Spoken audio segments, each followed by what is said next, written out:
Three, two, one. Welcome to the SaaS Pulse Show. My name is Michael Bertoni, and I'm the founder and CEO of SaaS Talent. And really excited today. We don't get a product expert on that much, but we have a product expert in SaaS here on the podcast. It is Graham Hudgins. I knew I was going to mess that up for some reason. Graham Hudgins, head of product for Flox. Flox is your dev environment everywhere. And he's also from the Philly area, little Norristown. We didn't even say if you're a Philly Eagles guy. We didn't even ask. Definitely. So For he's sure. he's a Phillies guy. He's an Eagles guy. So it's great to have you on the show, Graham. Yeah, thanks. It's great to be here. Yeah, so product. So again, for everybody listening to the show, you need a product expert in your SaaS or tech company, right? Usually you don't have it. Usually you don't have it in the beginning. So definitely reach out to Graham, connect with Graham, and he's a product expert. So let's get right into it. I always like to start out with the superhero backstory, right? The superhero backstory. So what brought you to Flox, right? So the story that brought you to Flox, maybe got you into SaaS, got you into product. What's that story? Sure. Yeah. I've actually been at software companies my entire career, so about 16 years. And the reason for that was financial collapse. I thought I was going to be a big shot retail banker, something like that, and just didn't time that right. And actually lucked out and ended up at a startup, 23rd employee, kind of coming out of school. And Nice. I made my way into product management because I became like this like super user. I grew up with the company and I knew what it should do. And kind of at the time, product management was like more like release management, Mhm. project managers, where you're shipping software on like CDs, and continuous delivery wasn't as much of a thing. Right. And yeah, like I got to kind of use my expertise and chart a path forward and convert that kind of product into a true cloud offering, as well as bringing like on-premise, like self-hosted versions of that. But I knew that I couldn't go and work at the next place for like 4 years before becoming a PM again. So I learned how to be a scientist next at a place called Pivotal Labs, and Oh, they nice. do like I know Pivotal. pair programming for developers. I think it's owned by VMware now, and it's called Mhm. Tanzu Labs. But and they also teach product managers how to like do design thinking, and so that's Mhm. kind of like systematic listening of to empathy building and how to like build research into your process in a way that I just wasn't before that. And then I got to take another turn at a company called Esri and see a product go from like I know a Esri. million users a year to 3 million users a day. And all of that practicing everything I learned at Pivotal and being able to like achieve those results faster than, being at a company for 4 years. And then from there went to kind of more and more technical products because I kind of got into the how stuff works and working with engineers enough. I got really familiar with like technologies like Elasticsearch and Nice. search analytics. And so I led the analytics products at Elastic, and I followed a manager I really liked to AWS. And that was when I got the call from Flox. And they were like, we got this thing. And I'll tell you about it in a second, but it was really compelling. And usually these calls, you don't, you're like, no, I got a good thing right here. My product's making millions of dollars a week, and like we're cultivating all this growth, and like it's all great. But this one was too good to pass up. And so and now I'm at Flox. We're a small startup. We're kind of unique in that we're Series A, and we have a large amount of capital, and we're kind of holding back until we really nail the product to scale the business. But we have a very, very privileged position of like lots of capital and lots of time to get it right, and a really great vision and great set of investors. So Rockstar Central, everybody who's listening right here, Rockstar Central. So head of product. Before we get into what I like to do is always educate the audience. So head of product. So a lot of people probably listening to this, you're like, I don't have a product person. What does a product person do? Right? So explain to the audience real quick, a product person from what do they do from a strategy perspective?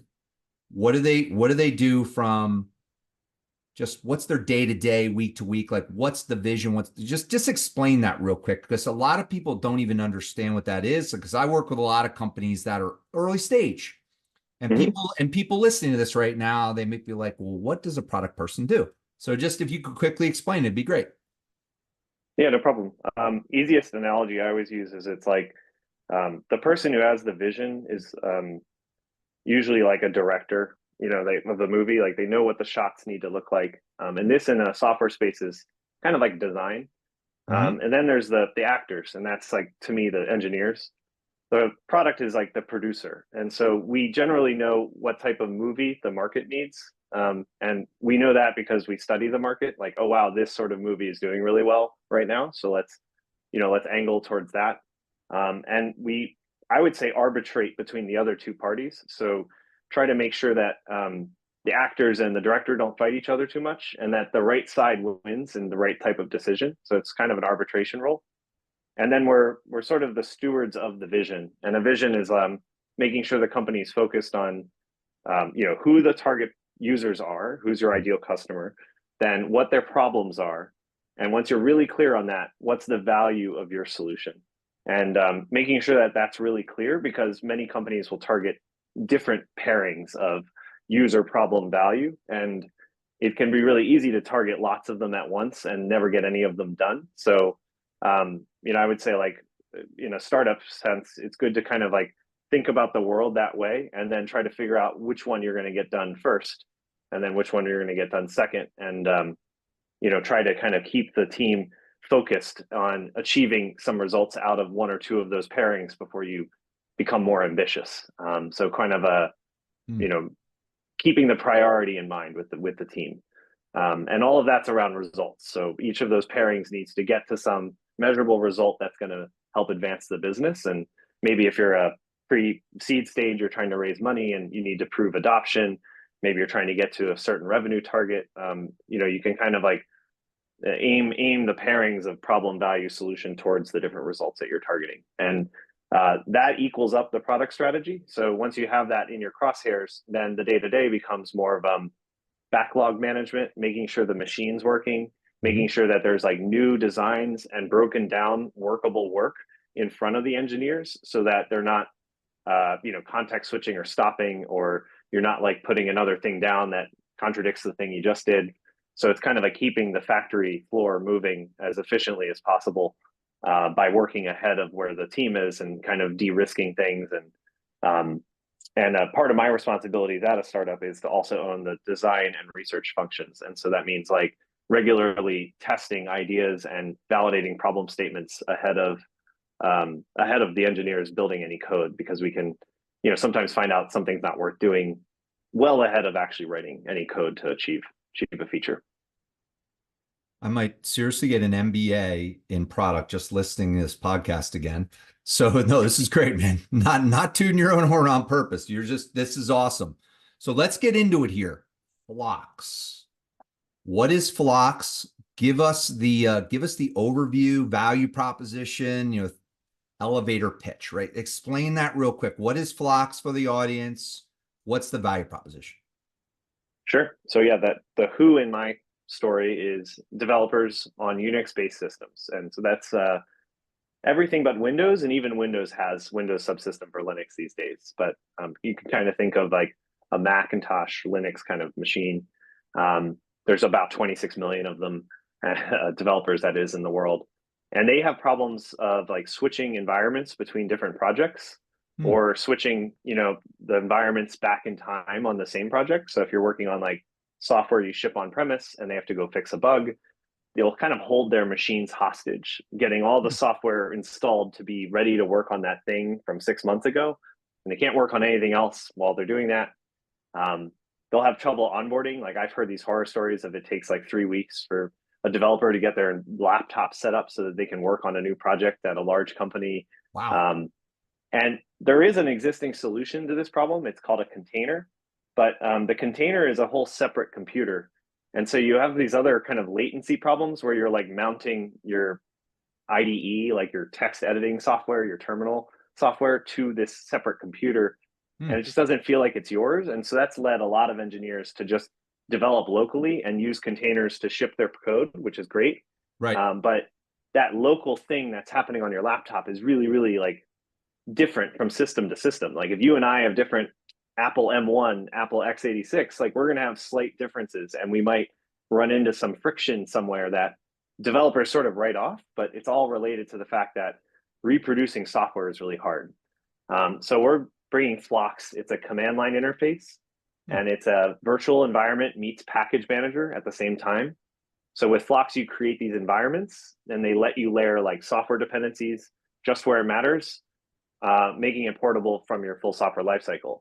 And it's kind of like a container, but it's not a separate computer. So it's like right alongside your existing file system, your existing terminal preferences. And so as a developer, you're able to kind of have that local experience, but get all of the isolation and reproducibility properties of a container so that you and I can have the exact same software environment and work on the same code base, even though our laptops might be different and everything like that. So that's the first product we have in the market.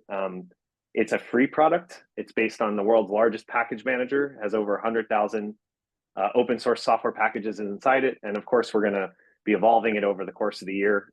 We launched it in March, but it's going to have, you know, a bunch of centralized things for enterprises and teams that will, of course, monetize, like privately shared software packages for software teams and things like that. But you can give it a go right now on any of your hobbyist projects and check it out. And of course, give us feedback. It's open source on GitHub and all that good stuff. Yeah, so I'm super curious about the ICP, right? So this is a pretty, it sounds like an enterprise. I mean, I'm sure a lot of people can use it, right? A lot of different, I'm sure startups to enterprises. But what's your ICP right now, right? Out of the gate, right? It sounds like you launched this thing. So I'm super curious, like what's the management? Yeah, What's well, that look like it's right now? software teams working in like public cloud is going to be more optimal initially. We were actually born in an enterprise, so we know where we're going. But right now, we're looking for like people operating in like one of the major cloud providers who are comfortable using like a best in breed tech stack. So this is like the companies like I used to work at Elastic. They're a great example. Like, you know, they'll use Zoom and Slack, and they have Elastic Cloud, and you know they operate in the major cloud providers, and this is a good fit for us. Whereas, like for example, a large, you know, Morgan Stanley, they would probably require that, you know, we go ahead and self-host all of the infrastructure and components because they're operating on their own networks, and that would be a target for us later. So we're sort of zeroing in the developer space initially to the cloud-friendly, cloud-native target segment. But yeah, we definitely are going to kind of seek the broader set of engineers working in software companies across the industry, because the technology is cross-platform, it's cross-operating system, and it can really do some really powerful things. And so there's a lot of applications of it. Yeah, I could totally understand that the product is awesome. It just, I could also understand that the ICP of like, all right, we got to get people to buy this.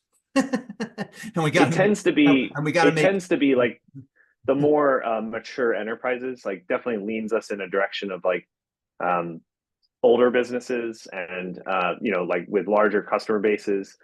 We've got a lot of an interest from like the financial sector for that on-premise product, because when you have reproducibility, you have a lot of control, and that means like you can generate really great software bills of materials and get exact what's in the box, and that these are requirements that a lot of the more regimented, regulated industries have. And so yeah, we're starting to resonate in some of those pockets, but at least initially, when we're trying to build a free product-led growth product, kind of focusing in the public cloud with engineering in the public cloud is kind of where we're starting, so that we can make sure the experience is really good before we package that up and ship it, you know, to on-premise data centers and things like that. yeah, I mean, the customer has to have a lot of these engineers that could gain value from it, right? I mean, I'm thinking, what I'm thinking local company, I'm thinking Dell Boomi, right? I mean, it's maybe like, so like there's a company down in Philly that just got acquired, like this, I forget the name of them, but this company that does like a cloud and, you know, whatever. But no, it's cool conversation. I'm sure you'll help out with the founders. But let's get into the just the differentiation, right? So I have a feeling you're pretty specialized and there are probably some competitors, but Mhm. what sets your product apart in the market, right? What's the differentiation, right? And I, you know, who are the competitors? I'm actually even curious, like who are the competitors? Yeah, I think so in our broad vision, there's a number of like competitive technologies. The most equivalent kind of platform to ours is a company like Docker. Oh yeah. But we will definitely integrate with the kind of container ecosystem on the right-hand side of how we distribute and deploy our software. Like a lot of companies have integrated Kubernetes as their way of distributing their software into the cloud. And, we're not really seeking to disrupt that part of it. But it's really how you write software on the left-hand side. And it competes, with what you're doing today, which is a little bit of a mess. It could be running your own package managers for each of the operating systems your company supports. It could be using a company called JFrog Artifactory to have a cache of artifacts that you can install, and a lot of scripts that may be internally maintained. Like at Amazon, they make their own command line utility that kind of does some of the things that we're seeking to do. But all that command line utility really is a bunch of bash scripts taped together. And so I think our incumbents are really like existing user behaviors that people didn't know could be a lot better. So initially the free product is there to just make your life on the terminal much, much easier and give you the ability to declare the software that's in your project, and then whisk it away with your source code so that when you check out any version of the code, you get the exact version of software that made that code. And every ecosystem has sort of the answer to this. Like Node has Node version manager, and Python has 8 different package managers, and et cetera, et cetera. But what's really cool about this one is it can install all of those package managers, and it can install operating system dependencies at the same time. So you can actually like put in the box everything you need and make the choice. If you still want to use Node version manager, you can, but you can also include all the things that Node would need from the base operating system. And that's pretty tricky to do with something like Docker. You have to have like a base image, and then you have to tell all your staff to install this software using like Homebrew or whatever it is they install software with.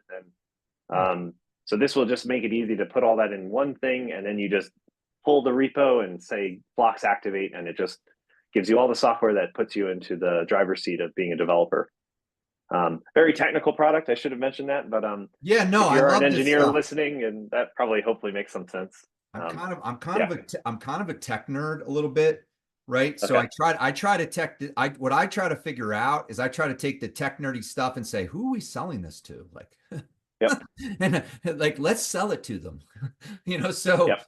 but so let's get into it about challenges, right? So I think that, actually it's a good segue, because I think the biggest challenges that you're facing right now at Flox, and I know you've been there over a year, but like, so what are the top challenges you guys are facing right now, and how are you overcoming them? Yeah, so we're built on this 20-year-old open source that's never made it out of the basement, and it's giving us all these superpowers. And it's like, Mitchell Hashimoto of HashiCorp's kind of into it, so it's starting to like, not just because of him, but it's starting to get a good adoption. Like people are realizing that deterministic principles are really important, and that we kind of got it all wrong for all these years. And but the challenge is that technology is really hard to use, and so of course that's like I think the product challenge. But inside the company, you can take this technology and you can solve like 5 to 8 different software development problems along this big continuum. And the team needed to explore all the different potential opportunities and go wide. Like that's the go wide part of like go wide, then decide. But then you need to do the decide part. And that's been, a hard corner to turn, because there's just so much opportunity that it's easy to kind of play like, oh my God, but what about this? Or, this week we talked to these people and they want to do that. And so I'd say like the focus stage of like where you now have like all of it understood, and you have to actually say no to yourself a lot. And that sounds great. And like we can all like say, yeah, we're going to be focused, and then immediately forget that, 1-2 weeks from there. And so I'd say like that's been the biggest source of like, thing we have to overcome isn't actually like the excitement about the technology, or can it solve the problem, or even like, we topped Hacker News for like the entire day we launched, and like we had such a warm reception from our target user that I actually feel really good about the product. It's just like, now we got to execute. And that means you kind of have to abandon but we can pivot and change a little bit. You still need to be aware of it, but you have to kind of close the door a little bit to it to make sure that you actually get steps 1, 2, and 3 done before you worry about steps like, 4 through 20. And it's really easy to just at any moment talk about step 17 and just completely kind of slow down your progress. And kind of this tug of war goes on, I'd say, between clamping down on that too much but being open to new opportunities, and kind of being in that convergence stage as where we are right now. Yeah, what I'm hearing actually, and tell me if I'm way off base. So I'm hearing your question that the lead gen or the marketing person should probably say is, do you have a lot of engineers that are stuck on their workstation or their laptop doing stuff and it's painful and you don't want that? Like, you don't want it on their workstation. You want it up here. And like, do you have that? And if they say yes, then it's like get foot in the door, but then you got to figure out how to sell it. and then you got to figure out how to license it, right? I mean, but I bet you there's a lot of people that are dealing with that pain where the management is like, everybody's working on their local machine. They shouldn't be working on their local machine, right?